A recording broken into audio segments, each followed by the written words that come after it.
Welcome back mga katambalan, mga hot topic and issue pag-usapan natin. Update po tayo kay Alden Richard at Catherine Bernardo na kung saan nga po huling nag-morning ride si Alden Richard ngayong Martes. Makikita naman talaga kay Alden na ini-enjoy dito yung kanyang routine ng pagbabike at kahapon nga ay nag-post itong si Alden na nasa isang shoot ito, ngunit matapos ngayon ay ngayong Tuesday ay muling nag-morning ride itong si Alden Richard at talagang naisisingit niya yung passion ng pagbabike niya sa mga schedule itong si Alden.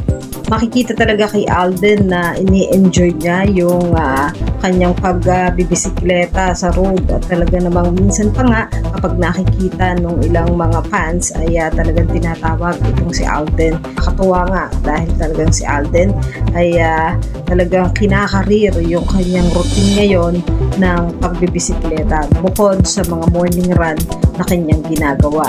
Samantalang si Catherine naman ay busy rin sa kanyang mga endorsement at ngayon nga ay nag-post si Kat sa kanyang social media account ng bago niyang photoshoot ng Conseil na ito ay multivitamins plus mineral at dito nga sa post ni Kat ay makikita nga na napaka-sexy nitong si Kat at lutang na lutang yung kanyang kagandahan. Samantalang si Kat naman ay makikita tuwing Sabado at Linggo sa Pilipinas Got Talent na isa rin sa inaabangan ng kanyang mga fans yung magiging outfit at look nitong si Kat dahil nga ngayon ay semi-finals na ng Pilipinas Got Talent at nalalapit na rin ang grand final nito. Kaya naman ang mga host ng Pilipinas Got Talent ay talagang sinusuri ang mga contestant sa PGT. Yan yung mga update natin ngayon kay Alden at Catherine. Kayo mga katambalan, ano ang masasabi nyo?